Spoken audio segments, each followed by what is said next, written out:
ईशावास्यमिदं सर्वं यत्किञ्च जगत्यां जगत् तेन त्यक्तेन भुञ्जीथा मा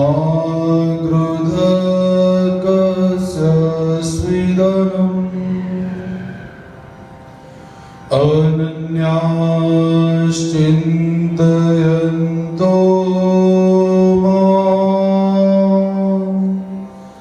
ये जना पर्युपासते तेषां नित्यवियुक्तानां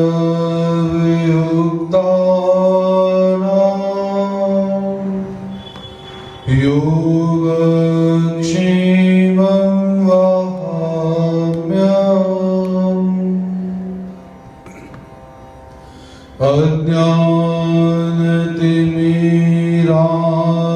अज्ञानतिमिरान्धस्य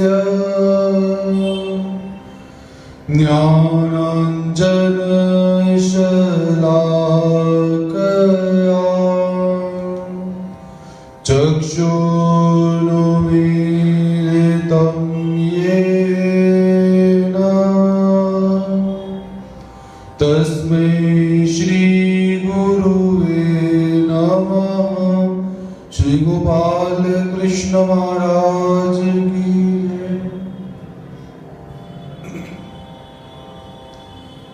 पद्मावती चरणचारी सच्चिदानंद घन स्वरूप परमेश्वर अवतार सभी देवी देवताओं में जिनकी अग्र पूजा की जाती है पीतांबरधारी भगवान श्री कृष्ण चंद्र महाराज जी के चरणारविंदों में प्रणिपात करते हैं। तत्पश्चात कलयुग के जीवों का उद्धार करने वाले भगवान श्री चक्रधर स्वामी जी के चरणारविंदों में प्रणिपात करते हैं। तत्पश्चात संपूर्ण गुरुकुल के प्रति श्रद्धा सुमन समर्पित करते हुए आज के भाव में हम प्रवेश प्राप्त करते हैं। श्रीमद् ब्रह्म विद्या ज्ञान प्रवाह के अंतर्गत श्री उद्धव गीता ग्रंथ का हम सब यहाँ पर अध्ययन कर रहे हैं।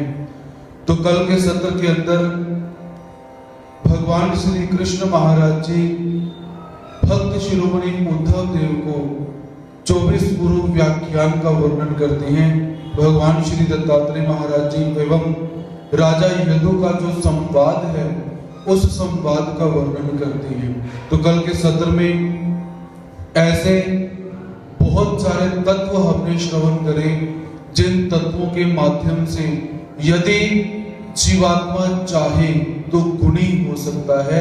ऐसे बहुत सारे तत्व हमने कल के सत्र में सुने।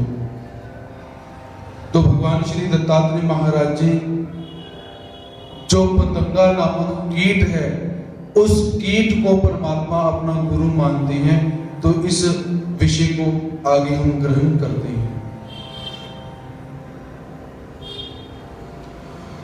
भूखा व्यालागी जाल पाकी आलंगी तो चढ़ पड़े तो वेगी मरण पावे। पतंगे कीटक की स्थिति का वर्णन करते हुए भगवान श्री दत्तात्रेय महाराज जी कहते हैं कि अग्नि की सुंदरता को देखकर पतंगा पंख फैलाकर अग्नि का आलिंगन कर लेना चाहता है, परंतु जब वह अग्नि का आलिंगन कर लेता है तो क्या हो जाता है, उसके शरीर को अग्नि झपट लेती है और वह तड़पकर मर जाता है, उसकी मृत्यु हो जाती है। तैसे स्त्री अचेरो पड़े तारुण्याचिनी धुमाड़े देखो नी बुर्रे चढ़े वे पतंगा अग्नि को देखकर उसका आलिंगन करना चाहता है और अग्नि उसे जला देती है, तो इसमें शिक्षा क्या प्राप्त हुई, उसके विषय में सिद्धांत बतलाते हुए भगवान श्री दत्तात्रेय महाराज जी कहते हैं, उसी तरह जवान अवस्था के अंदर स्त्री की सुंदरता को देखकर मनुष्य के अंतःकरण में विकार पैदा हो जाता है। जैसे वो पतंगा अग्नि का आलिंगन करना चाहता है, वैसे ही पुरुष स्त्री का आलिंगन करना चाहता है और मृत्यु को प्राप्त हो जाता है। विकय त्रिमिर रजे उरिया दड़ले न सुजे हाथ परवसियानी आपे परू। भगवान श्री दत्तात्रेय महाराज जी कहते हैं कि रात्रि के अंधकार में हाथ का स्पर्श होने पर भी अपना पराया दिखाई नहीं देता, अर्थात रात के समय में जब हम किन्हीं वस्तुओं को स्पर्शित करेंगे अंधकार के अंदर, तो कौन सी वस्तु हमारी है और कौन सी वस्तु पराई होती है हमें इसका ज्ञान नहीं रहता। उसी तरह रजोगुण की धूल मिट्टी पर, जो मिट्टी है वो आंखों में पड़ने से क्या है, मनुष्य अंधा हो जाता है। धर्म क्या है, अधर्म क्या है, कर्तव्य क्या है, अकर्तव्य क्या है, इंसान को समझ में नहीं आता। उसी तरह परमात्मा यहाँ पर बतलाना चाहती है कि साधक को रजोगुण से रहित होना चाहिए, लेकिन इस त्रिगुणात्मक प्रकृति में रहते हुए जीवात्मा कभी भी निर्गुण नहीं हो सकता। कभी ना कभी जीवात्मा के ऊपर सतोगुण हावी होगा और रज और तम अनुषंगिक रहेंगे, और कभी ऐसी परिस्थिति आएगी कि जीवात्मा के ऊपर रजोगुण हावी होगा और सतोगुण और तमोगुण अनुषंगिक रहता है, और कोई एक स्थिति ऐसी आएगी कि जीवात्मा के ऊपर तमोगुण हावी हो जाता है, रजोगुण और सतोगुण उसके अनुषंगिक रहती हैं। तो परमात्मा यहाँ पर रजोगुण को उस मिट्टी की न्याय बोलते हैं जो मिट्टी जीवात्मा की आंखों पर चढ़ जाती है और उसे धर्म क्या है अधर्म क्या है कुछ सूझता ही नहीं है। कटाक्षाची में हळणी पडे अंतष्करणी मावळे दिवे लावणी विचाराची। भगवान श्री दत्तात्रेय महाराज जी विकार और रजोगुण का वर्णन करते हुए कहते हैं कि कटाक्ष पूर्वक स्त्री की दृष्टि पड़ने से मनुष्य के अंतःकरण का दीपक बुझ जाता है और उससे क्या हो जाता है, उसकी विचार करने की शक्ति समाप्त हो जाती है। विचार विवेक जो होता है वो दिखाई नहीं देता। इसीलिए परमात्मा पतंगे का उदाहरण देकर जीवात्मा को समझाना चाहते हैं कि जो विषय दूर से देखने में अच्छे दिखाई दे रही हैं, किंतु जब उन विषयों के तुम पास जाओगे तो साक्षात तुम्हारी मृत्यु ही तुम्हें नजर आएगी। ऐसा भगवान जी यहाँ पर बतलाना चाहते हैं। हाव भावाचे वरिदळे बुद्धिया विकासु मावळे निद्रा समोतिये वेळे होय सत्वासी। भगवान श्री दत्तात्रेय महाराज जी कहते हैं कि हाव भाव के द्वारा बुद्धि का विकास कुंठित हो जाता है तथा सत्व गुण समाप्त हो जाता है। जब नियमों का उल्लंघन करके अनुचित हाव भाव दिखाए जाते हैं, पुरुष की तरफ से हो या स्त्री की तरफ से हो, तो समय क्या है, बुद्धि की विचार क्षमता समाप्त हो जाती है, कुंठित हो जाती है और सत्व गुण समाप्त हो जाता है, रजोगुण बढ़ जाता है। ऐसा भगवान श्री दत्तात्रेय महाराज जी यहाँ पर यदु राजा को समझाते हैं। मनोनी स्त्रियांची असंगती, पुरुषा नाही अधोगती, न पारुके संश्रुती, येणे जाने। भगवान श्री दत्तात्रेय महाराज जी कहते हैं, क्योंकि स्त्रियों का संग करने से पुरुष की श्रेष्ठ गति नहीं होती और संसार का आना जाना भी समाप्त नहीं होता, इसलिए साधक को स्त्री से दूर रहना चाहिए। इस तथ्य को परमात्मा यहाँ पर बतला रहे हैं। तैसा स्त्रीचा संगू,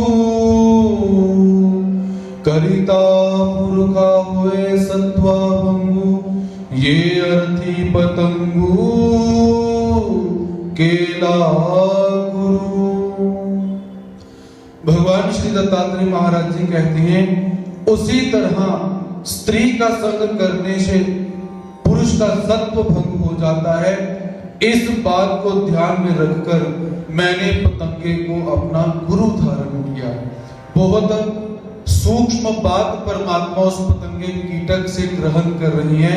यद्यपि केवल अपने नेत्रों के कारण पंच ज्ञानेंद्रियां इस जीवात्मा के पास हैं, तो पतंगे के पास केवल एक ही इंद्रिय है, वो कौन सी है? देखने की। और पतंगा केवल दर्शन मात्र से ही, देखने मात्र से ही, जब दीपक को देखता है, लोगों को देखता है, तो उसे लगता है कि कोई अच्छी वस्तु होगी और जाकर उस लोभ में जाकर समा जाता है और जल जाता है। जिन्होंने इस कीड़े को देखा होगा उन्हें अवगत होगा कि जब दिया जलता है उसके पास बहुत सारे कीड़े आ जाते हैं और आकर मर जाते हैं। उसी सिद्धांत को परमात्मा यहाँ पर बतलाती है कि अधिक स्नेह तो होना ही नहीं चाहिए। जैसे कल कबूतर और कबूतरी के चरित्र से हमने देखा, और उसी में विशेष रूप से किसी स्त्री के अंदर अधिक ममता और प्रेम नहीं होना चाहिए। जो सन्यासी हैं उनके लिए तो अधिक वर्ज्य, किंतु गृहस्थ आश्रमी जो है उनके लिए भी परमात्मा यहाँ पर बतलाते हैं कि जो वस्तु बहुत अच्छी और सुंदर दिखाई देती है, ये मात्र और मात्र दुख का कारण है। इस बात को जिनकी शादी हो चुकी है वो अधिक समझ सकती है। हम शायद समझे ना समझे, उन्हें इस बात की बहुत अच्छी तरह से जानकारी होगी कि शादी होने के बाद शांति बढ़ती है या क्लेश बढ़ता है। ये बात मुझे बताने की जरूरत नहीं, क्योंकि जब संबंध जुड़ जाता है और संबंध जुड़ने के बाद क्या है, प्रेम उजागर होता है और धीरे धीरे वो प्रेम कम हो जाता है, क्योंकि सिर के ऊपर ऐसी जिम्मेदारियां पड़ती हैं। लेकिन परमात्मा यहाँ पर यही सचेत करती है कि जिस ब्रह्मचर्य अवस्था के अंदर रहकर परमात्मा को प्राप्त किया जा सकता है, तो यदि उसे धारण किया है तो अच्छी तरह से उसे धारण करने के लिए नेत्र इंद्रियों को वश में रखना बहुत जरूरी है। क्योंकि सबसे पहले क्या है, दृष्टि से दृष्टि मिलती है। जब कोई बात आगे बढ़ने वाली हो तो सबसे पहले आंखें अपना काम करती है, बुद्धि काम करेगी। बुद्धि काम करने के बाद आंखें देखने का काम करती है, और वहां से जब कटाक्ष पैदा हो जाता है, हाव भाव युक्त भंगिमा से देखा जाया जाता है, तो आगे जाकर कलह कलेश बढ़ते हैं। इसलिए भगवान श्री दत्तात्रेय महाराज जी राजा यदु को उपदेश करते हैं कि ऐसे स्त्री से दूर रहना चाहिए। अब आप लोग बात करोगे कि जब भी प्रवचन होते हैं उस समय स्त्री की इतनी निंदा क्यों? क्या स्त्री का समाज के अंदर कोई महत्व नहीं है? आप लोगों के मन में प्रश्न आते हैं और आप उनको सोचते भी हो, पूछने की हिम्मत नहीं रहती। लेकिन परमात्मा इन शब्दों के अंदर, इस ज्ञान के अंदर ना तो किसी माता की बात करते हैं, ना ही किसी बहन की बात करते हैं, और ना ही किसी उस स्त्री की बात करते हैं जो नीति के अंदर, मर्यादा के अंदर अपना जीवन यापन करती है। तो परमात्मा यहाँ पर किस स्त्री की बात करते हैं? जिसके जीवन में कोई नीति मूल्य नहीं है और जिसके जीवन में कोई मर्यादा भी नहीं है। सामाजिक पारिवारिक मर्यादाओं को तोड़कर जो स्त्रियां चलती हैं उनके विषय में परमात्मा बतलाती हैं और साथ में साधक को परमात्मा सचेत भी करती हैं कि इस विषय राम कलयुग के अंदर सबसे बड़ी यदि दिक्कत आपके समक्ष आएगी तो वो स्त्री ही लेकर आएगी। इसीलिए आपको मैं पहले ही सचेत करना चाहता हूं। देखने वाली बात, ना तो उद्धव देव सन्यासी हैं और ना ही राजा यदु सन्यासी हैं, फिर भी परमात्मा उन्हें ऐसे धर्म का निरूपण कर रहे हैं जिस धर्म को उन्होंने भी आगे जाकर स्वीकारना है। तो ऐसे पतंगे से परमात्मा शिक्षा ग्रहण करती हैं कि नेत्रों से उन्हीं वस्तुओं को देखा जाए जो अच्छी हो और यदि कुछ ऐसी वस्तुएं दिखाई दे तो उनसे दूर हो जाना चाहिए। ऐसी शिक्षा परमात्मा जो पतंगा नामक कीटक है उससे ग्रहण करते हैं। माधु क्रिया वृत्ति वर्तावे यदि एकी भिक्षा विरक्ति ना सोए। भगवान श्री दत्तात्रेय महाराज जी कहते हैं कि हे राजन, साधु पुरुषों ने भिक्षा वृत्ति को अपनाकर ही धर्माचरण करना चाहिए।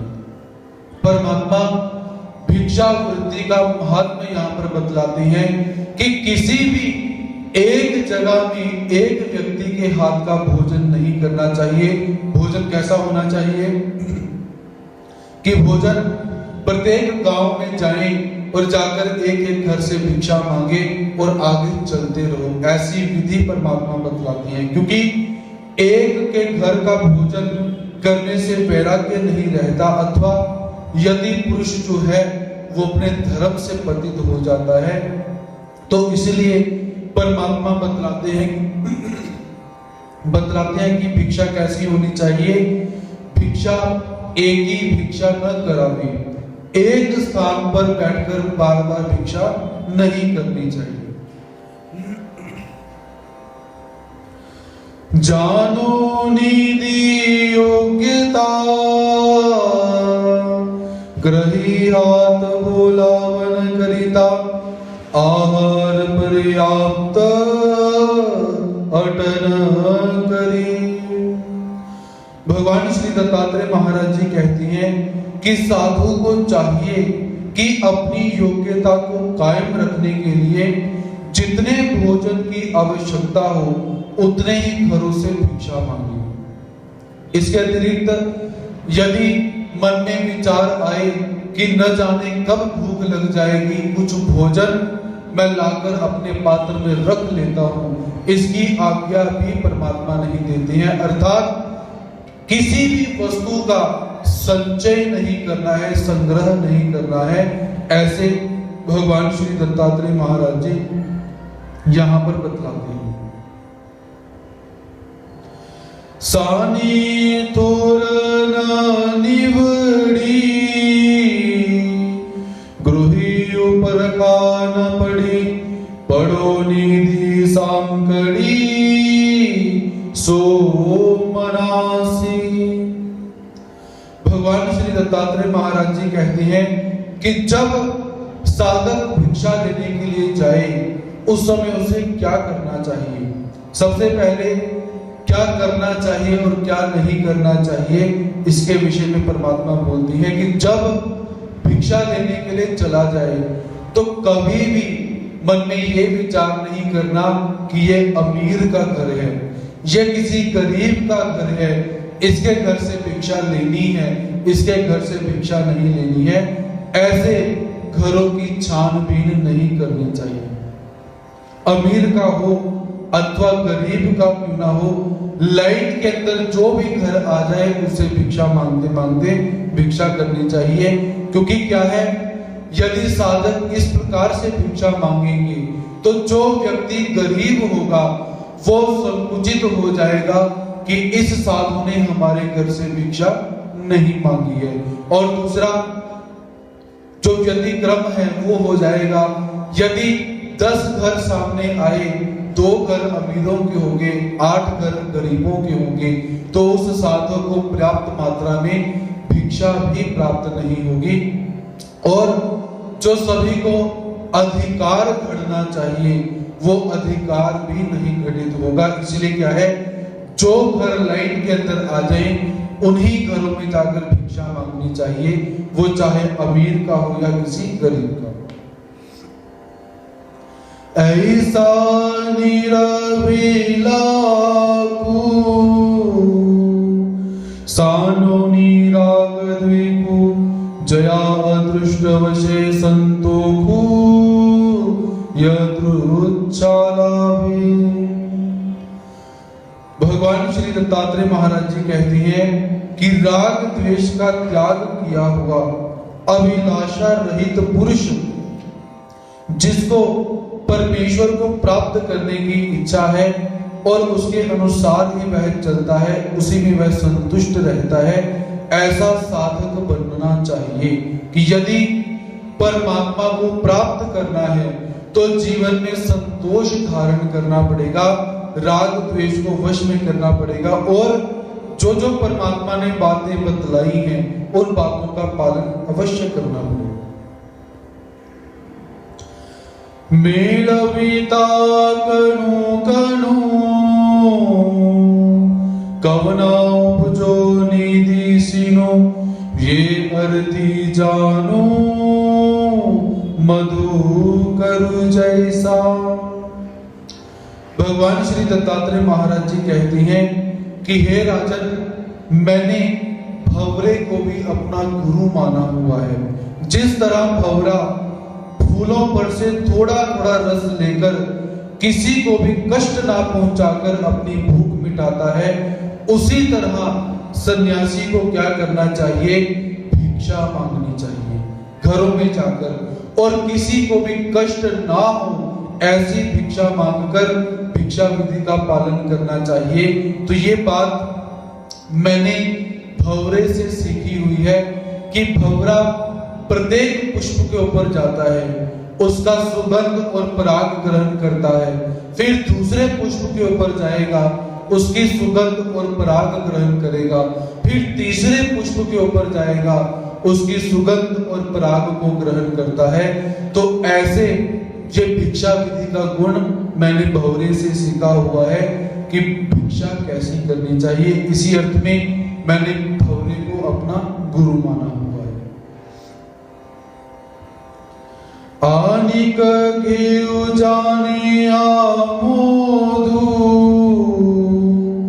जैसा का कड़ुपधु उपजो निधि खेदु कहो हने आंगे।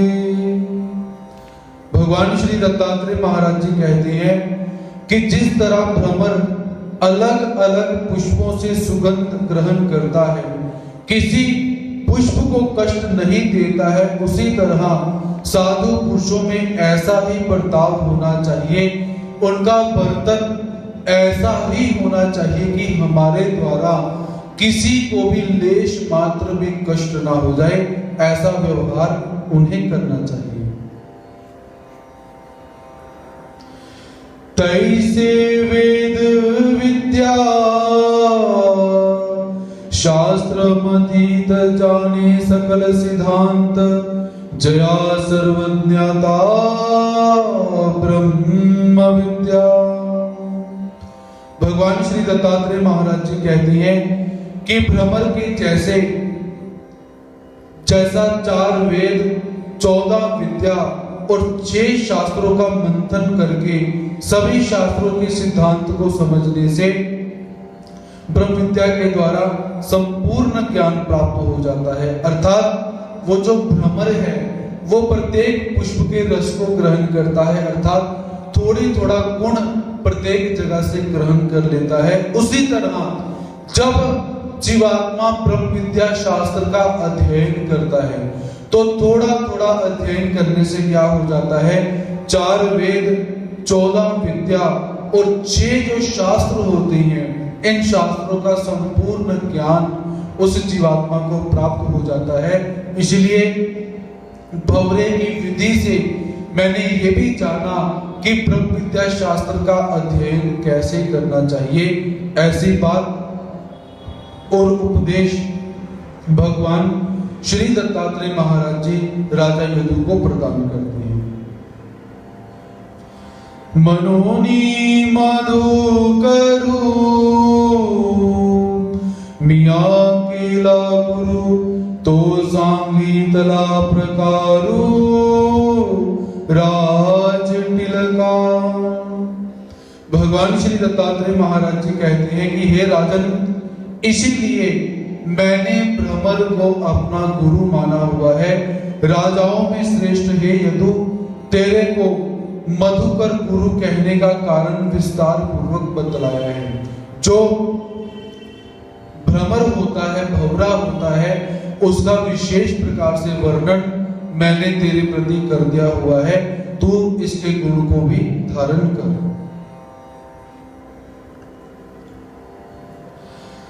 आई के राज शिरोमणि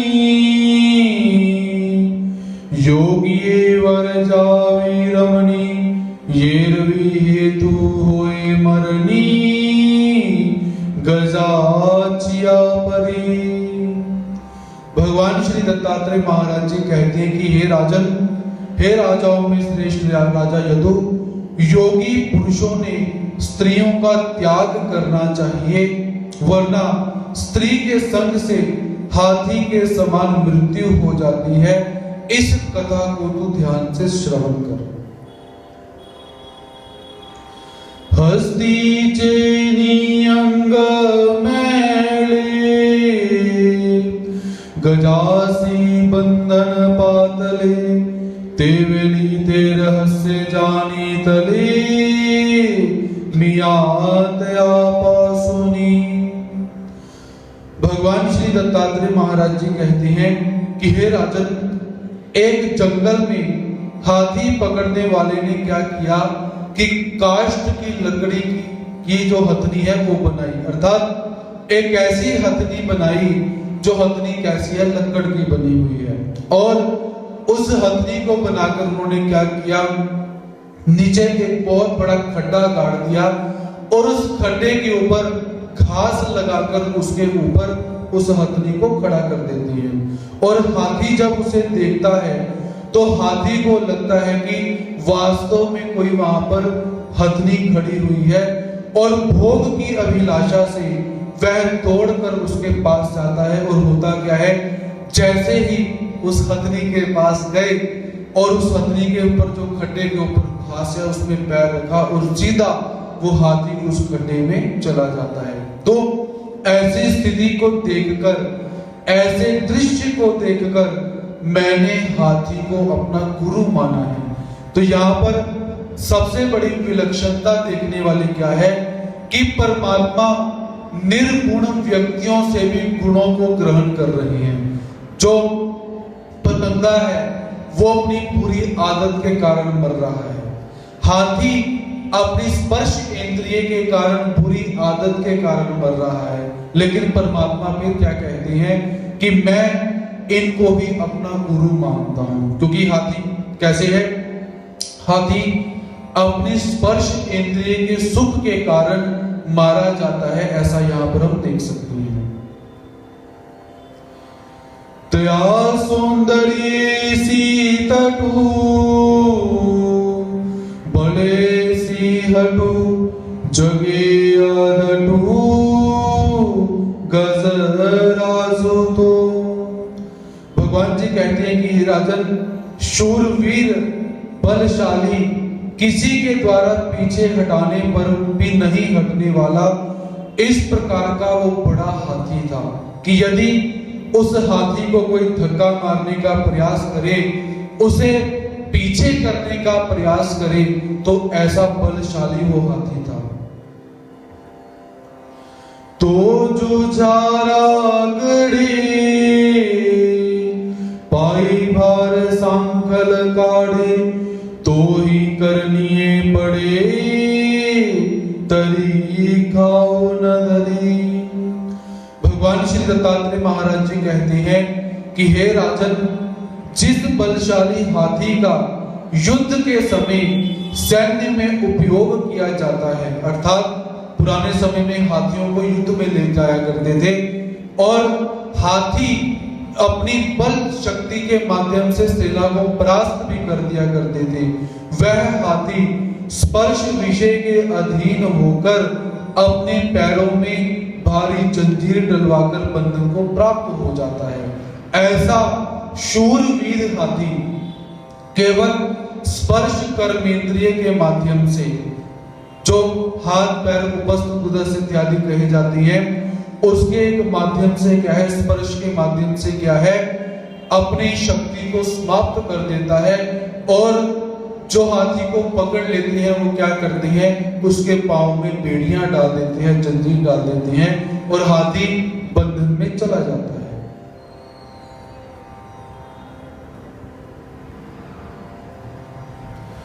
तैसा प्रमादाचा भड़कंबा, पुतलिये चैनी मिसे की जेउबा, परी तो ही कोची जीवाचा गाभा, देखत क्यों। भगवान श्री दत्तात्रेय महाराज जी कहते हैं कि उसी तरह स्त्रियों की मूर्तियां बनाकर अंधेरे में खड़ी कर दी जाए तो उसे देखकर भी मनुष्य का मन उसकी तरफ आकर्षित हो जाता है।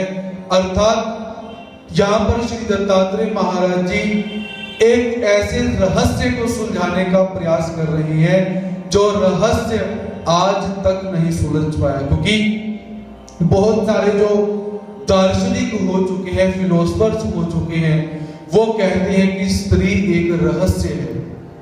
यदि पुरुष कहे कि मैं इस रहस्य को समझ पाऊंगा, इस बुद्धि को मैं सुलझा पाऊंगा, तो आज तक इस रहस्य का तोड़ कोई नहीं जान पाया। ऐसा बड़े बड़े जो फिलोसफर हैं वो कहते हैं, क्योंकि इस तत्व को जानना किसी पुरुष के बात के एक बस के अंदर नहीं है कि इसको कैसे जाना जा सकता है, क्योंकि कौन से समय के अंदर कौन सी बुद्धि को लेकर, किस भाव को लेकर स्त्री उद्यत हो जाएगी, किस कार्य के लिए उद्यत हो जाएगी, इसको नहीं जाना जा सकता। इसीलिए परमात्मा और हमारे शास्त्रकार क्या कहते हैं, स्त्रिय से चरित्रम पुरुष से भाग्यम देवा भी न जानती कुतो मनुष्य, कि पुरुष का भाग्य क्या है और स्त्री का चरित्र क्या है, इसे देवताएं भी नहीं जान सकती हैं। क्योंकि देखिए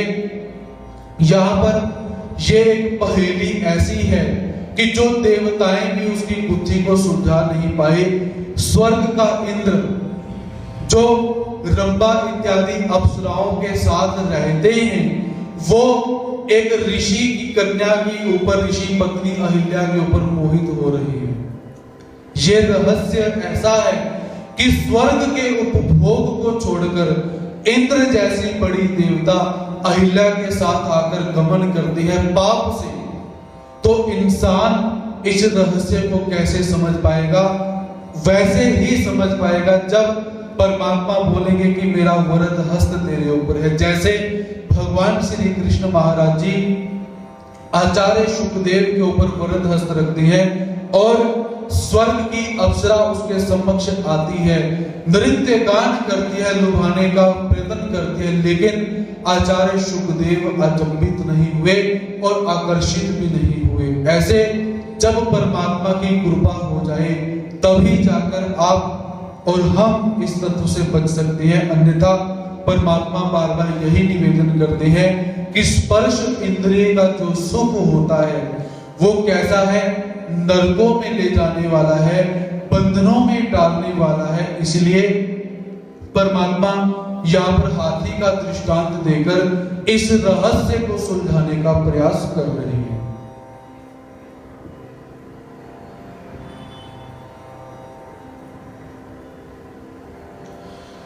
ते देखता स्त्री रूप साचो का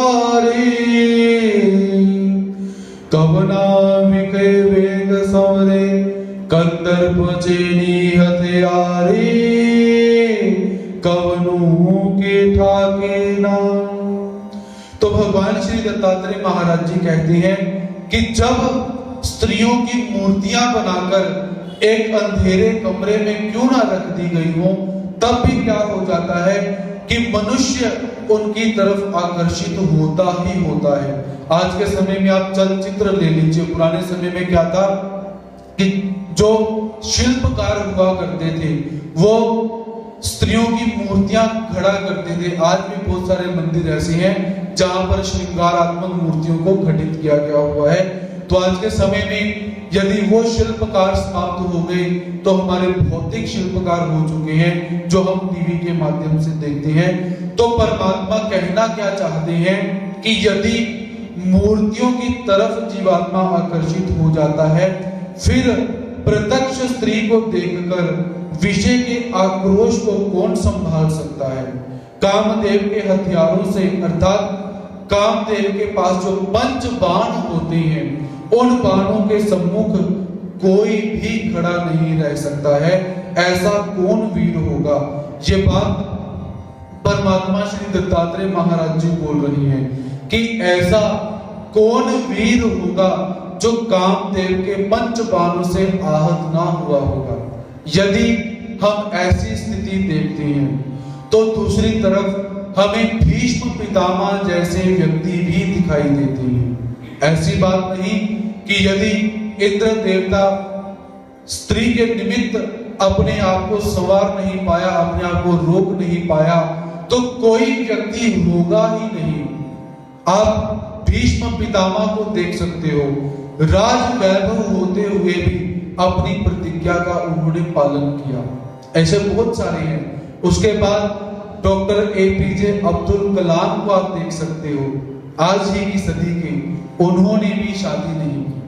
अर्थात ऐसे बहुत सारे सिद्धांत हम देख सकते हैं। ऐसी बात नहीं कि कोई भी नहीं है जो इस रहस्य को समझा ही नहीं समझे, और जाकर आगे जाकर आज की गाथाएं पढ़ी जाती हैं। कोई भी राजा शांतनु को याद नहीं करता, पंच पांडवों को भी चरित्र के माध्यम से कोई याद नहीं करता, दुर्योधन को कोई भी चरित्र के माध्यम से याद नहीं करता, रावण को अवश्य याद करते हैं। देखिए, यदि यहाँ पर बोल दिया गया है कि स्त्री का आकर्षण बहुत है, और यदि स्त्री की मूर्ति से भी आकर्षण हो सकता है, तो प्रत्यक्ष स्त्री कितना आकर्षण करेगी। आप रावण को ही ले लीजिए। यदि रावण का चरित्र हमें कामुक दिखाई देता है, तो रावण संयमी भी था। उसके मन में यदि उसने सीता का हरण कर लिया था, लेकिन जब तक मर्यादा के अनुसार सीता मुझे स्वीकार नहीं करती, मैं सीता को स्पर्श भी नहीं करूंगा। काम उद्दीप्त हो चुका है, लेकिन संयम के माध्यम से काम को शांत होना भी है। ऐसे करैक्टर भी हम देख सकते हैं। तो इसीलिए यदि पुतला जलाना हो तो अपने पुतले बनाकर जलाओ, ना कि रावण की, क्योंकि रावण का चरित्र बहुत अच्छा है। जितना आप देखो उतना बहुत अच्छा है आज के समय में। और जिस दुर्योधन ने बिल्कुल भी परहेज नहीं किया, हमारा समाज कैसा है, भीड़ चाल की तरह, लोगों को सुनना भी पसंद नहीं आ रहा। भीड़ चाल, जला दिया तो जला दिया। अरे क्यों जलाया, किस कारण जलाया। दुर्योधन का, दुशासन का पुतला तो कोई नहीं जलाता, लेकिन रावण का पुतला सभी जलाएंगे, घर घर बनाकर जलाएंगे। और ये बात हम भूल जाते हैं कि हमारे अंदर भी एक रावण बैठा हुआ है। जलाना है तो अपने अंदर के रावण को जलाइए, क्योंकि आज के समय में भी बाजारों में जाकर देखिए, जब आप स्वयं देखोगे कोई स्त्री, कोई लड़की जा रही है, तो पास में कोई भी लड़का जा रहा हो, मानो ऐसा प्रतीत हो रहा हो रावण ही जा रहा है। क्योंकि नजर हमारी ऐसी, आंखें भी बोलती हैं। तो हम एक ऐसी कुरीतियों के ऊपर चल रही है। दशहरा आया, रावण जला दिया, असत्य के ऊपर सत्य की जीत हो गई थी। अब ये बोलकर बधाइयां दे दी, दैट्स ऑल, और अपने अंदर का रावण फिर जागृत है। ऐसा नहीं होना चाहिए। इसीलिए परमात्मा यहाँ पर ये जो उपदेश दे रही है, ये उपदेश केवल संत लोगों के लिए है, ऐसे नहीं है। आप बोलोगे गृहस्थ आश्रमी है तो हमें तो अपनी अपनी पत्नियों के साथ रहना ही पड़ेगा। फिर भगवान जी कहते हैं जी स्त्री ऐसी तो स्त्री वैसी। जितना कठिन आचार संत लोगों के लिए है, उससे अधिक कठिन आचार गृहस्थ आश्रमों के लिए होता है, क्योंकि वहां पर भी नियमों का पालन करना पड़ता है। शादी हो जाती है, शादी होने के बाद अपने आप को पतिव्रता रखना और पुरुष के द्वारा अपने आप को पत्नी व्रता रखना, ये भी एक नियम रहता है। और इस नियम को कोई सहसा पार नहीं कर पाता, क्योंकि मानसिक पातिव्रत्य भंग हो ही जाता है। भगवान जी श्री चक्रधर स्वामी जी क्या बोलते हैं, कलयुग के अंदर पतिव्रता धर्म है ही नहीं। स्पष्ट परमात्मा बोलते हैं। क्यों नहीं? क्योंकि यहाँ पर मानसिक उल्लेख पैदा हो ही जाती है। यहाँ तक किसी स्त्री ने बोल दिया कि देखो उसकी बॉडी कितनी अच्छी है, पतिव्रता धर्म आपका भंग हो गया। लेकिन क्या वास्तव में शारीरिक पातिव्रत्य धर्म भंग हो रहा है? परमात्मा कहते नहीं, क्योंकि अवकाशु नहीं, प्रार्थिता नरु नहीं, मनोनी चुके। स्त्रियों के पास समय नहीं और प्रार्थना करने वाला पुरुष नहीं, इसलिए शारीरिक पातिव्रत्य धर्म भंग नहीं होता है, ऐसा परमात्मा बतलाते हैं।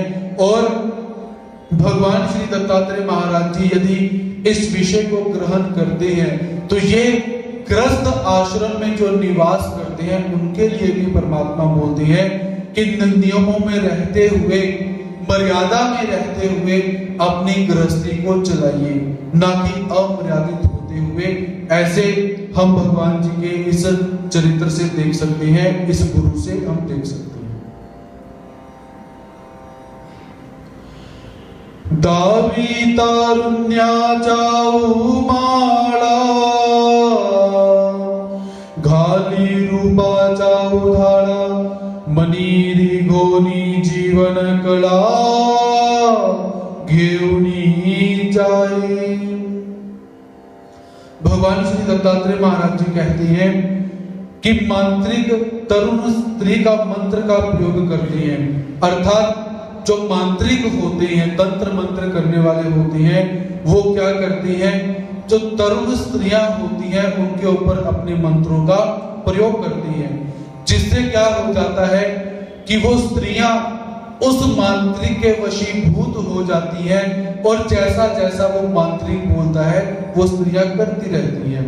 उसी तरह स्त्री मनुष्य को अपनी ओर आकर्षित करके उसके जीवन को बर्बाद कर देती है। यदि मांत्रिक स्त्रियों को मंत्र के द्वारा अपने वश में करते हैं, लेकिन स्त्री कैसी है, मनुष्य को देखने मात्र से ही अपनी तरफ आकर्षित कर लेती है।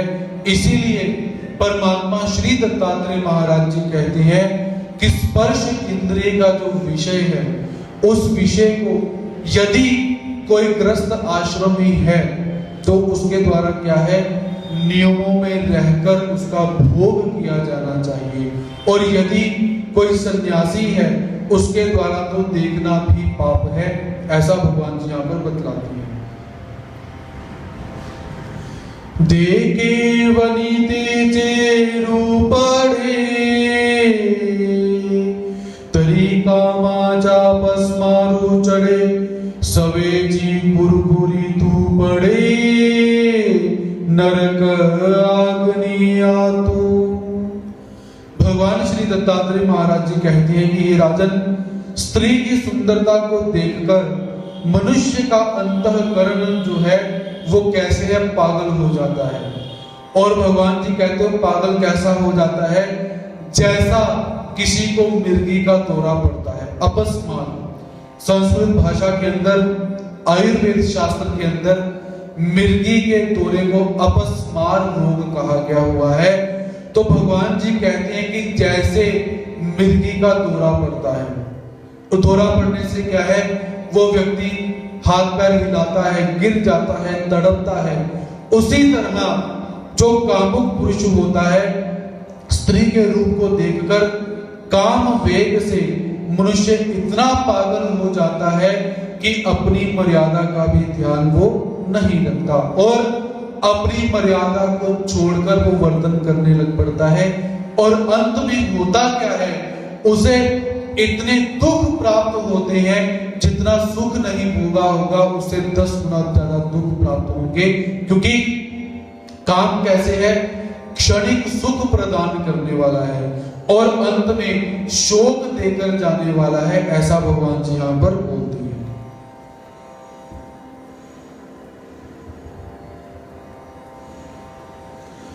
देवनी आंगाचा मिळू आडाये ब्रह्मविद्येचा कोळू भडकली राहुनी गे आदळू विचारेसी। भगवान श्री दत्तात्रेय महाराज जी कहते हैं कि स्त्री के संग में रहने से मनुष्य के अंतःकरण में ब्रह्म विद्या के प्रति आदर समाप्त हो जाता है, क्योंकि उसका विचार और विवेक समाप्त हो जाता है। और जब ऐसे व्यक्ति को कोई समझाने का प्रयास करता है, विचार विवेक करने की बात करता है, तो उस व्यक्ति को क्या है, सभी के सभी अपने शत्रु के समान दिखाई देते हैं, अर्थात धर्म समाप्त हो जाता है, निशेष हो जाता है केवल एक स्त्री के जीवन में आ जाने से।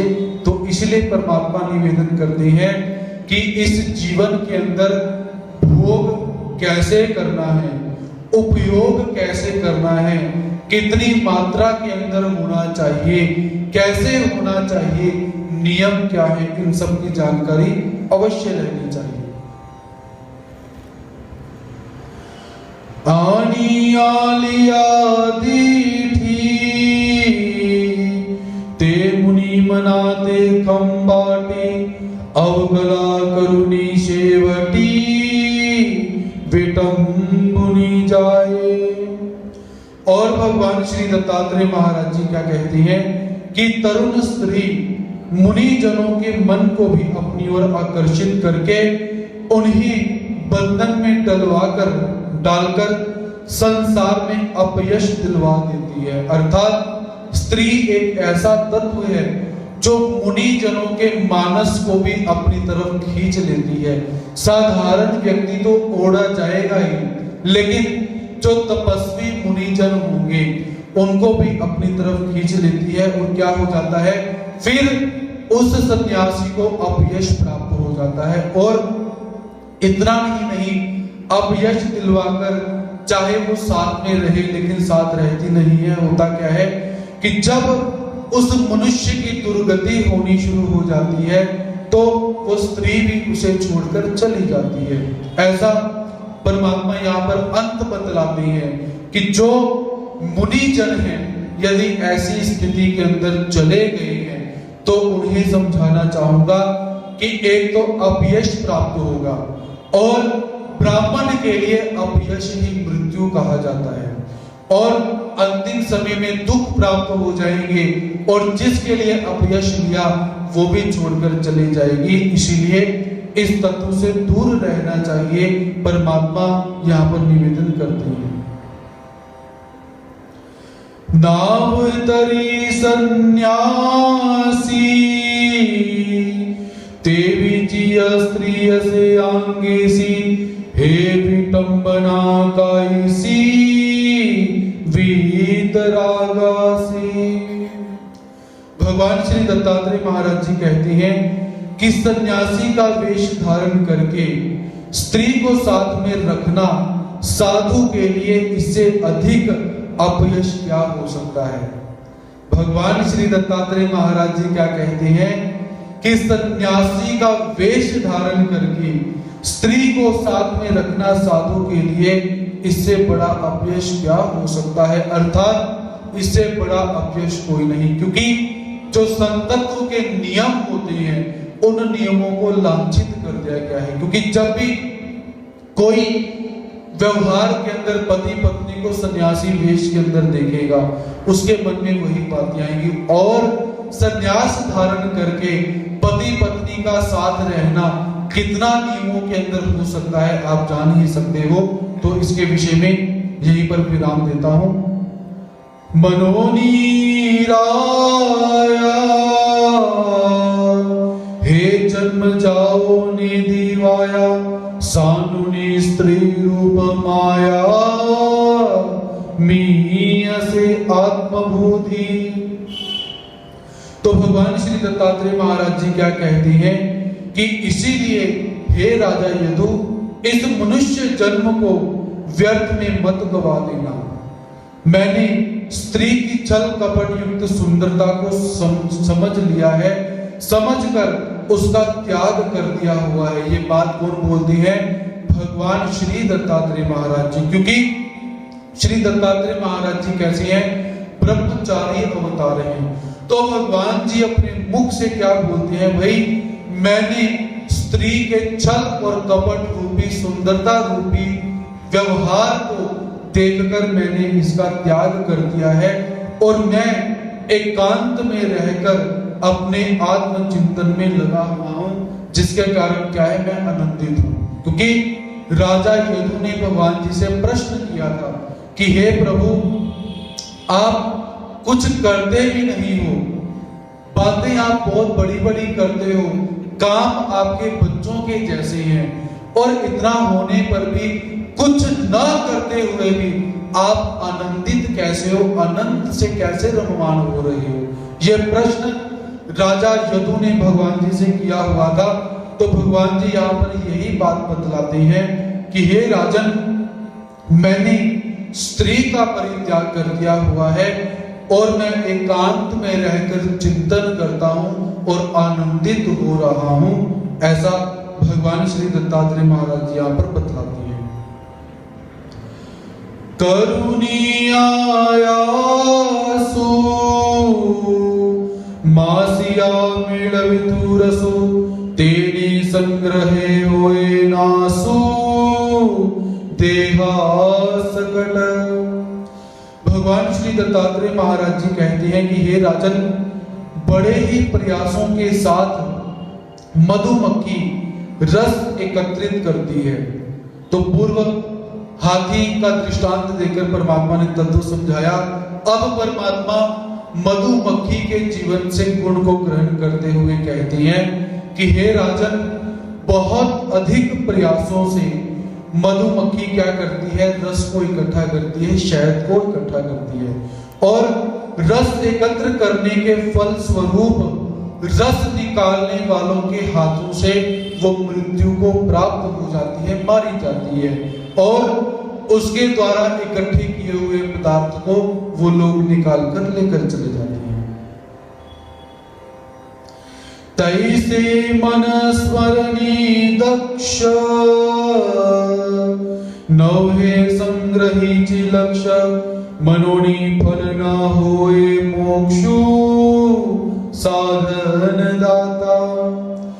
उसी तरह द्रव्य एकत्र करने से साधक का मन नाम स्मरण में और चिंतन में नहीं लग सकता है, नहीं लगता है, अधिकाधिक द्रव्य संग्रह की ओर ही लगता है। यदि कोई साधक बोले कि मैं द्रव्य का संग्रह करता रहूं और परमात्मा का स्मरण भी करता रहूं, तो याद रखिए वो परमात्मा का स्मरण नहीं कर सकता। तो परमात्मा कहते हैं अधिकाधिक द्रव्य संग्रह करने की ओर जिसका ध्यान रहता है वो परमेश्वर को याद नहीं कर सकता। अतः परमेश्वर की भक्ति साधना का फल मोक्ष प्राप्त से नहीं होता। जैसे संग्रह करने से मधुमक्खियां मारी जाती हैं, वैसे ही साधक जो द्रव्य संपत्ति का संग्रह करता है वो भी मारा जाता है, मोक्ष को प्राप्त नहीं होता। पार दिया गोरी गाता, हरिनो लुब्धु होई गीता, तव आंगा घड़े आवचिता, मागिली करे। भगवान श्री दत्तात्रेय महाराज जी कहती हैं कि हे राजन, शिकारी गीत गाता है और उसे सुनकर हिरण जो होता है वो नाचने लग जाता है और पीछे से शिकारी आकर उसे पकड़ लेता है। तो इसलिए कर्म इंद्रियों का जो विषय है, पीछे मधुमक्खी, वहां पर हम रसना का विषय ले सकते हैं, संग्रह का विषय ले सकते हैं। तो जीव के कारण, संग्रह करने के कारण मधुमक्खियां मारी जाती हैं और जो हिरण है वो केवल अपने कानों के कारण मारा जाता है। शिकारी क्या करता है? गीत गाता है, स्वर नाद बजाता है और हिरण जो है वो नाचना शुरू कर देता है और शिकारी उसे पकड़ लेता है, पकड़कर उसको मार देता है।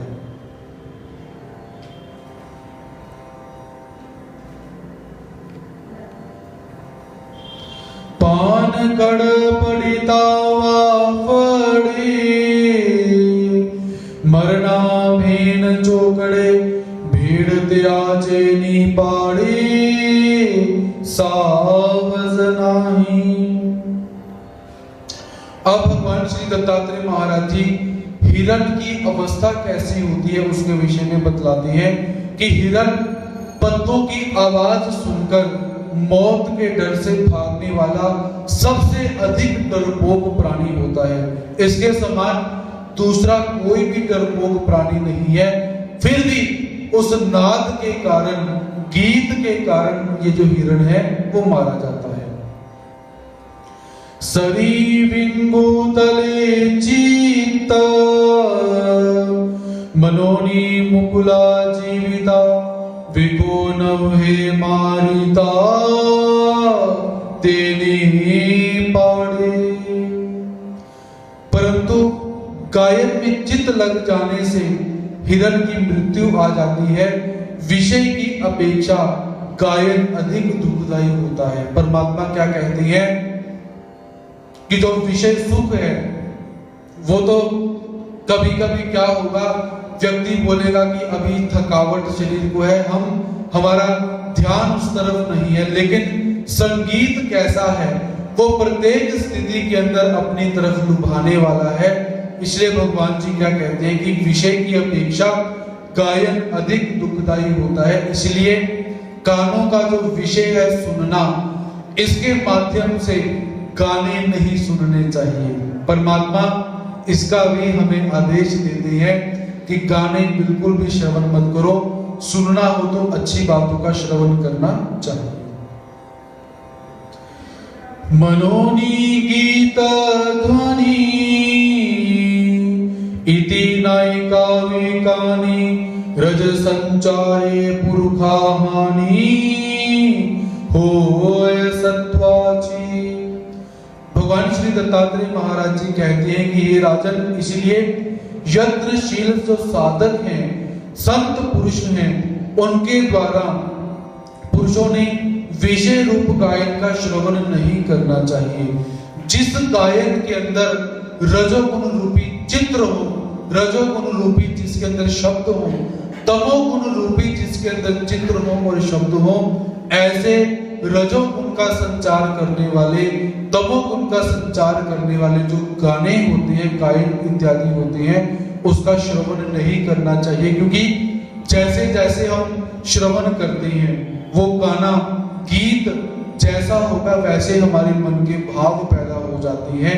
इसीलिए गीत जीवात्मा के सत्व को समाप्त कर देते हैं। इसलिए परमात्मा क्या बोलती है कि ऐसे रजोगुण और तमोगुण गीत नहीं सुनने चाहिए। और हिरण से ये गुण ग्रहण करने के कारण मैं हिरण को अपना गुरु मानता हूं। मीनू धावे आवीसा, तो गड़ी पोवला जैसा, मृत्यु पावे तैसा, रस संबंधे। अब भगवान श्री दत्तात्रेय महाराज जी कहते हैं कि ये राजन, मछली को भी मैंने अपना गुरु माना हुआ है। वो कैसे कि जीव के स्वाद के वशीभूत होकर मछली दौड़कर मांस लगे हुए कांटे को हड्डी को निगल जाती है और वो हड्डी जो है उसके अंदर वो क्या है, मछली के गले में फंसती है और मछली मर जाती है और मछुआरे उसको पकड़कर ले जाते हैं। तो ऐसे जीव का जो स्वाद है ये जीवात्मा को मृत्यु तक लेकर चला जाता है, जैसे मछली अपने जीव के स्वाद के कारण मर जाती है। देखिए पानी के अंदर कहां पर मछली है ऐसा जानना भी मुश्किल हो जाता है, लेकिन मछुआरे क्या करते हैं, छोटी सी लकड़ या हड्डी होगी जिसे कुंडी कहा जाता है, तो उस कुंडी के बीच में मांस का टुकड़ा लगाकर बीच में डालते हैं। मछली स्वाद के लालच में उसे निगल जाती है और वो गले में फंसता है, जिस कारण मछली की मौत हो जाती है। तैसा रसु सेविता भिक्षु स्मरणी नव्वे दक्षु गोड़ी घेता मोक्षु दुरावेतया। भगवान श्री दत्तात्रेय महाराज जी कहते हैं उसी तरह रसों का सेवन करने से साधक स्मरण करने में दक्ष नहीं रहता और स्वाद के कारण मोक्ष से भी वंचित रह जाता है। इसीलिए अपनी जीवा इंद्रियों को वश में करना चाहिए, ना कि स्वयं अपनी जीवा के वशीभूत हो जाना चाहिए। ऐसा गुण मैंने मछली से ग्रहण किया हुआ है, अतः मछली को मैं अपना गुरु मानता हूं। आई गई राज शिरोमणि पिंगला मणि जे सामान्य रमणी ते विदेहाचा पाटनी पूर्वी अस्ति झाली। भगवान श्री दत्तात्रेय महाराज जी कहते हैं कि हे राजा यदु, जनक राजा की उज्जैन नगरी में पिंगला नामक एक सुंदर वैश्या निवास करती थी। तो इस वैश्या को भी भगवान श्री दत्तात्रेय महाराज जी अपना गुरु धारण करते हैं। देखिए एक वैश्या को भगवान अपना गुरु धारण कर रही हैं और हम अपने गुरुओं को ही अपना गुरु धारण नहीं करते। ये बहुत बड़ी एक बात आप सीख सकते हो कि परमात्मा होने के बाद भी, जगत गुरु होने के बाद भी परमात्मा एक वैश्या को अपना गुरु बना रहे हैं। वो किस गुण के कारण? अब वैश्या के अंदर ऐसा कौन सा गुण है जिसके कारण परमात्मा बोलते हैं भाई ये तो गुरु के कहलाने के लायक है, तो उसका श्रवण परमात्मा आगे हमें करवाते हैं। तीय जावळा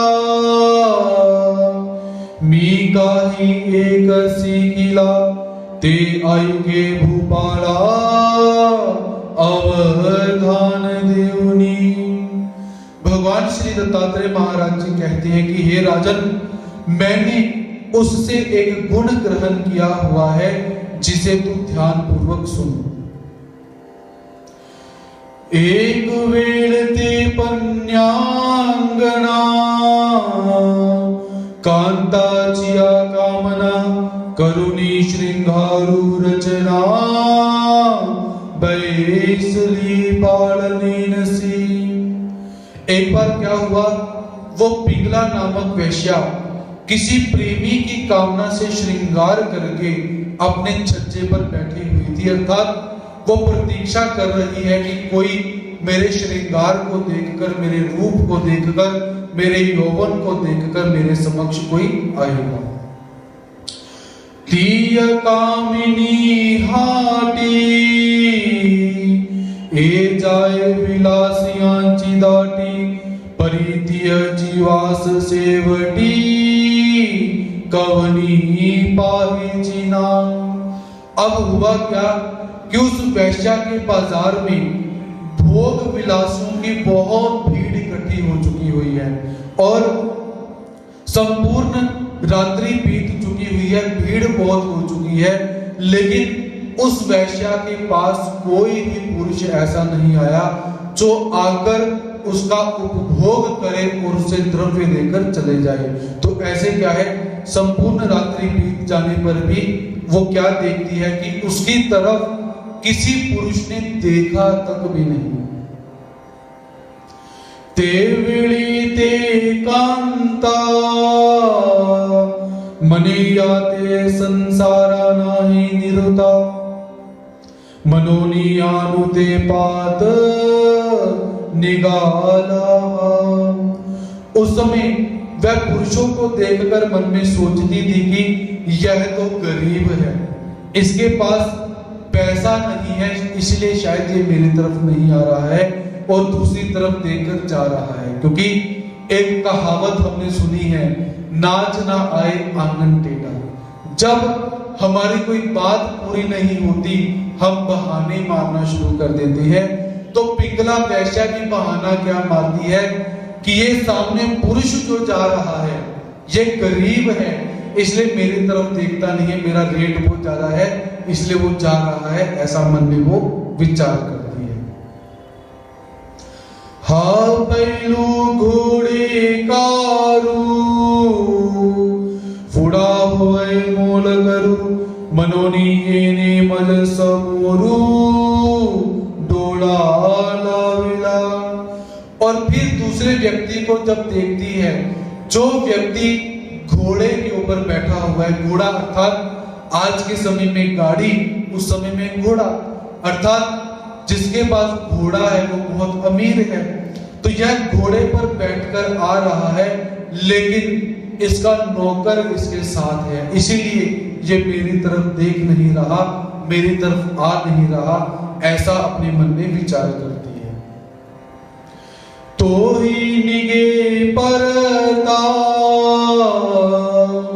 तेवे नीति करी चिंता मने आजी कवनाही ये होता काबाई चीना। वह मन में विचार क्या करती है, जो सामने से घोड़े पर जो बैठा हुआ था वह भी निकल जाता है, वह भी क्या है, उस पिंगला नामक वैश्या के पास नहीं आता। और उस समय वह चिंतातुर होकर सोचती है कि आज मेरी तरफ कोई क्यों नहीं देख रहा, आज क्या हुआ, क्या मेरे श्रृंगार में कोई कमी रह चुकी है? आगे तो बहुत पुरुषों की भीड़ लगी रहती थी, आज क्या हुआ, ऐसा मन में विचार करती है। वायांची उठी बैसी काय वाय आपैसे बापू द्रव्यांचे पिसे काई न करवी। अब वो क्या करती है कि व्यर्थ ही उठती है, बैठती है, अर्थात मन उसका बेचैन होना शुरू हो जाता है और अकेली ही गाती है, अकेली ही बजाती है, क्योंकि उसे द्रव्य प्राप्त करने का लालच है। और द्रव्य का लालच जीवात्मा से क्या नहीं करवा सकता, अर्थात पैसा एक ऐसी वस्तु है वो मनुष्य से कुछ भी करवा सकता है, ऐसे भगवान जी यहाँ पर बतलाते हैं। गोरु खड़पड़ी बाहिरी तरी मने कवनाचे घोड़ेदारी जाइली सुनी देखी अंधारी तरी मने हड़पू कवनाचा। अब रात का समय धीरे धीरे व्यतीत होना शुरू हुआ, सारे पर पुरुष जो थे वो चले जाते हैं, मध्याह्न एक रात्र हो जाती है। तो समय क्या है, पशुओं के पैरों की आवाज जब बाहर से आती है तो वह मन में सोचती है कि कोई घोड़े पर बैठकर अवश्य आया होगा। अंधेरे में बड़े बालों वाला जो कुत्ता है, यहाँ पर शब्द का प्रयोग जो किया गया है उसका उच्चारण मैं नहीं करना चाहूंगा, तो जो कुत्ता है उसे देखकर वह सोचती है कि किसी का कोई नौकर आ रहा है, क्योंकि कुत्ते के बाल बहुत सारे हैं, जो जिसको क्या बोल सकते हैं जो भी, तो उसके बाल बहुत बढ़ चुके हुए हैं और उसे लगता है दूर से कि किसी का कोई नौकर आ रहा है, शायद कोई स्वयं आए, नहीं तो मुझे ही घर में बुलवाया हो, ऐसी आशा लेकर बाहर की तरफ दौड़ती है। आंगनी सोरु गुरु गुरी तरी मनी येत कवना खांकरी हा आसा बंधु संसारी कवना ते भांडवीना। और वो पिघला वैश्या क्या करती है कि आंगन में सुअर के गुरगुराने की आवाज को सुनकर सोचती है कि कोई पुरुष खांसी कर रहा होगा, कोई खंखार रहा होगा जब उसे सुअर की आवाज सुनाई देती है। ऐसे वो मन में विचार करती है। और भगवान श्री दत्तात्रेय महाराज जी क्या कहते हैं कि संसार में यह आशा का बंधन बहुत ही दुखदाई है जो मनुष्य को पागल बना देता है। अब कहां सुअर की आवाज और कहां आदमी की खांसी की आवाज और कहां वो बड़े बालों वाला कुत्ता और कहां नौकर और कहां पशुओं के पैरों की आवाज, कहां पर घोड़े के पैरों की आवाज। अर्थात जब मनुष्य आशा के बंधन में फंस जाता है तो जिस वस्तु की उसे आशा रहती है उसका ध्यान उसी वस्तु की तरफ बार बार जाता रहता है। आंतु बाहिरी जाए काई सीन ही निद्रा नए ऐसिया परी गेली तिया मध्यरात्रि। और हुआ क्या कि पिघला वैश्या चिंता में कभी बाहर आती है, कभी अंदर जाती है, फिर बाहर आती है, अंदर आती है। इस प्रकार आधी रात बीत जाती है और किसी भी प्रकार से उसे नींद नहीं आती है क्योंकि मन बेचैन हो चुका हुआ है। तेविली पैयदू तिये उपनला निर्वेदु जेने तुटे अज्ञान कंदू यह संसाराचा।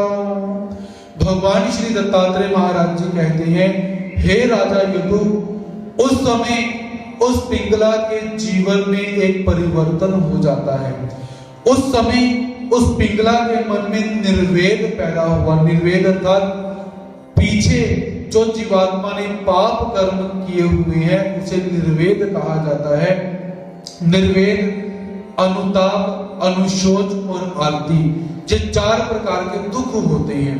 तो उसके मन में दुख पैदा हो जाता है, निर्वेद पैदा हो जाता है अपने कर्मों को सोचने के विषय में कि जिससे संसार के अज्ञान का मूल सहित नाश हो जाता है। अर्थात निर्वेद पैदा हुआ और उसके मन का जो अज्ञान था वह भी समाप्त हो जाता है। मगमनी ते पिंगला मज कैसा पडिला मोहाचा उधळा जो आनंदाचा पुतळा कांतू मी करीची ना। पिंगला वैश्या बहुत सुंदर बात कहती है। वह पिंगला मन में सोचने लगी कि अज्ञान और ममता की धूल मेरी आंखों पर किस प्रकार पड़ी हुई है कि जिस करके उस आनंद के पुतले परमेश्वर को मैंने पति नहीं बनाया। वो मन में विचार करती है कि आनंद प्रदान करने वाला जो परमात्मा है मैंने उसे अपना पति क्यों नहीं बनाया। मैं इन संसारिक पतियों के पीछे क्यों भागती रही। जेनी कामू कामिया विलासु विलासिया संभोगु भोगिया जेनी हुए। और क्या विचार करती है कि जिस परमेश्वर के द्वारा कामी लोगों की कामना पूर्ण हो जाती है, विलासियों का विलास पूर्ण हो जाता है, सब भोगियों को अष्टभोग प्राप्त हो जाते हैं, ऐसे परमेश्वर को मैंने क्यों भुलाकर रखा हुआ है। जेनी सुख सुखिया बड़ बढ़िया ज्ञान ज्ञानिया जयास्तव।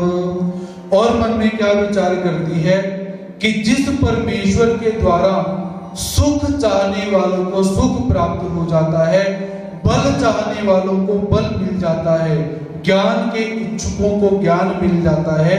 तो ऐसे पति परमेश्वर को मैंने क्यों भुला दिया, उसका चिंतन मैंने क्यों नहीं किया। जो रूपे बरवंटू त्यागे घनवटू जया दे भूमिता विटू नोपजे कलुपांति। वह पिघला मन में विचार करती है कि वह परमात्मा अत्यधिक सुंदर है तथा दान देने में पर्वत के समान है और जिसके समीप चिरकाल तक रहकर भी घृणा नहीं आती है। अर्थात पुरुष के पास अधिक समय तक रहने से मन में घृणा पैदा हो सकती है, लेकिन परमात्मा कैसे हैं? परमात्मा के पास चिरकाल तक भी रहो, मन में घृणा कभी पैदा नहीं होगी। ऐसा विचार वो पिंगला वैश्या मन में करती है। तो योगियांचा वलभू भक्तांचा सर्वसुलाभू तो अच्युतो स्वयंभू प्राणेश्वर मासा। वह पिंगला कहती है कि वह परमात्मा योगी पुरुषों का प्रिय तथा भक्तों का सब कुछ है। वह पतन रहित स्वयं परमेश्वर मेरे प्राणों का स्वामी बन सकता है, स्वामी है। इसलिए मुझे पर पुरुषों की इच्छा का त्याग करके अपना सर्वस्व परमेश्वर को समर्पित कर देना चाहिए। तो सांडोनी सुख सांगरू मी गेला वरित से गावारू ज्या ज्या आगोबा विटे श्रृंगारू कामिनी जनाचा। और पिंगला क्या कहती है कि उस सुख के सागर परमेश्वर को छोड़कर मैं मूर्ख पति बनाए बैठी हूं, जिनके शरीर के स्पर्श से स्त्रियों का श्रृंगार नष्ट हो जाता है। अर्थात मैं ऐसे पुरुषों को अपना पति बनाए बैठी हुई हूं जो स्त्रियों के शरीर के श्रृंगार को नष्ट कर देते हैं। मेरे लिए बहुत दुख की बात है। हाडांची मोळी कांतू मनोनी पोटाली बापू विज्ञानची भूली काही न करावी। अब पिंगला वैश्या विरक्तता के भाव में जाकर पुरुष शरीर का और स्त्री शरीर का वर्णन करते हुए कहती है कि मनुष्य शरीर यह हड्डियों का गड्ढा है। वास्तविकता शरीर की अभी बताने जा रही है कि शरीर कैसा है। एक हड्डियों का ढांचा बना हुआ है जिसको पति समझकर मैं अपनी छाती से लगाया करती थी। बड़ा आश्चर्य है, यह विषयों की भूल भलैया क्या कुछ नहीं करवा सकती।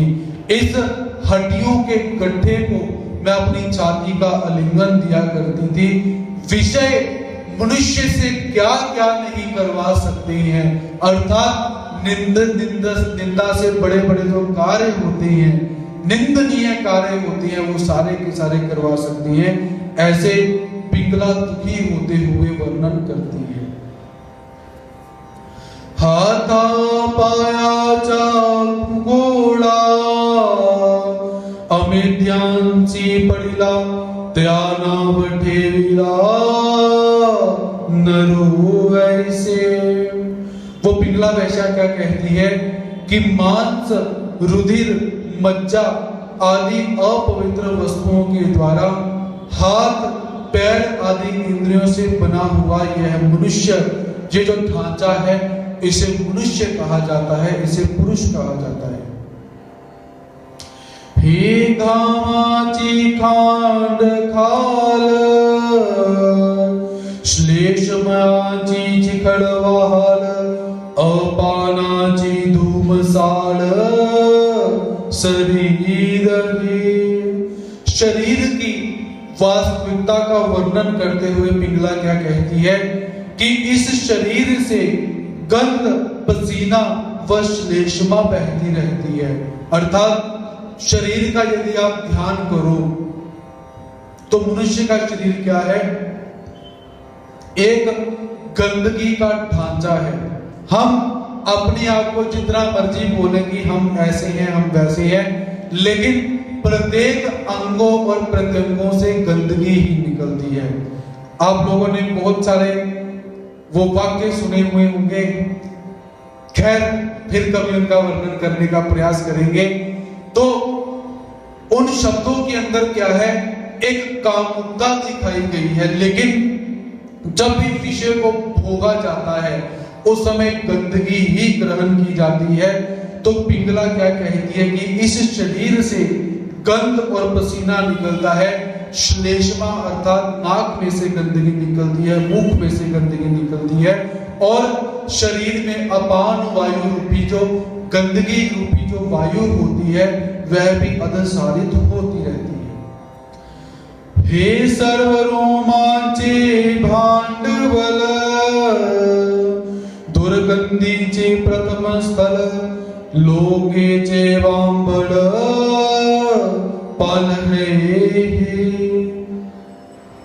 पिंगला वैश्या कहती है कि यह शरीर रोगों का खजाना है तथा दुर्गंध का मुख्य स्थान है, जिस पर केश लगे हुए हैं। केश की बात यदि आप देखो, जब तक केश हमारे शरीर के साथ लगे हुए हैं हमें बहुत अच्छे लगते हैं, हम उसे जुल्फे कहते हैं, और वही केश जब टूट जाता है तो हमें उल्टी आने लगती है, हमारा मन खराब हो जाता है। ऐसा यह शरीर कैसा है? रोगों का खजाना और दुर्गंध से युक्त ऐसा ढांचा है जिस पर बाल लगे हुए हैं, केश लगे हुए हैं।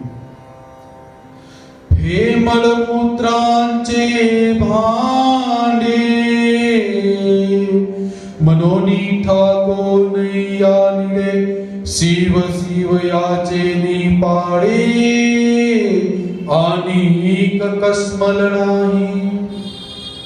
शरीर की वास्तविक स्थिति का वर्णन करते हुए पिंगला वैश्या क्या कहती है कि यह मनुष्य शरीर मल मूत्र का बर्तन है, इसीलिए इसके समीप भी नहीं जाना चाहिए, क्योंकि इसके समान गंदगी युक्त दूसरी कोई वस्तु नहीं है।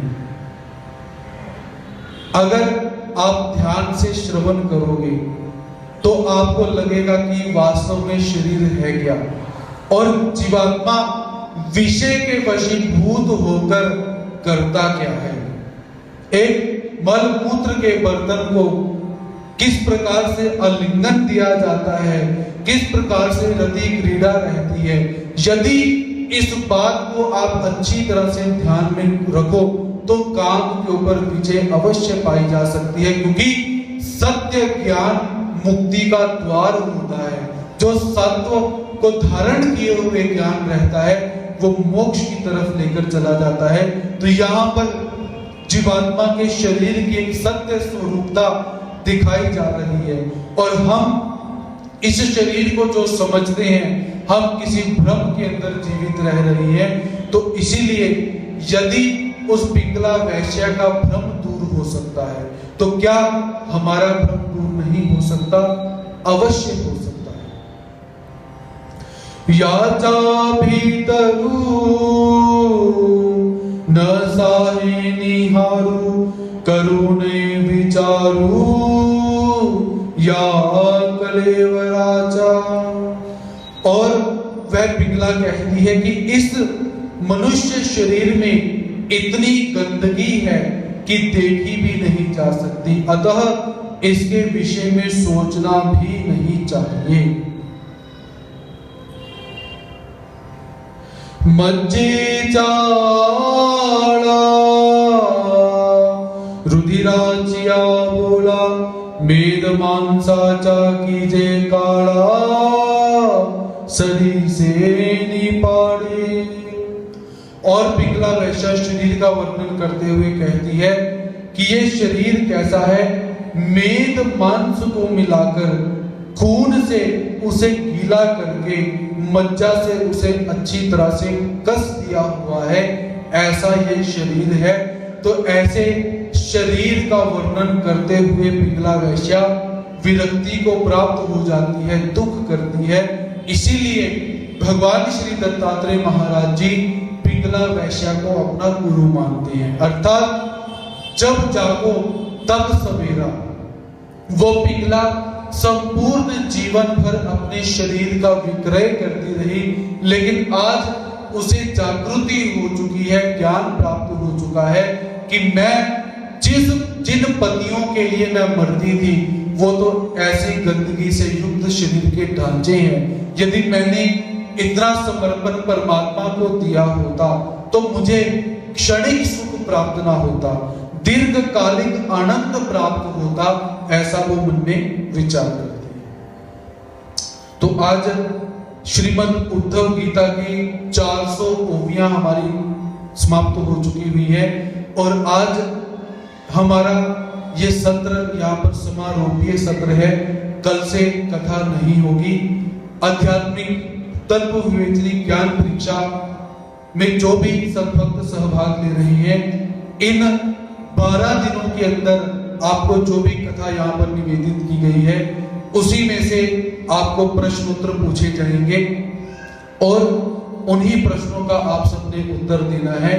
तो अब जो समय आपके पास आया हुआ है उसमें प्रश्न उत्तरों को लिखिए और अपनी बुद्धि से प्रश्नों को लिखकर, उत्तर को लिखकर, जो आध्यात्मिक ज्ञान परीक्षा का ग्रुप हम सबने बनाया हुआ है उसमें वो प्रश्न उत्तरों को भेजकर आप सब अपनी तैयारी में लग सकते हैं। आने वाले समय के अंदर पुनः परमात्मा ने कोई योग लाया तो बाकी की जो 420 ओवियां हैं उसका श्रवण आगे के कई सत्रों में हम करेंगे। तो तब तक के लिए सभी भक्तों के प्रति प्रणति सादर करता हूं, स्वीकार करेंगे। जय श्री कृष्ण। दंडवत।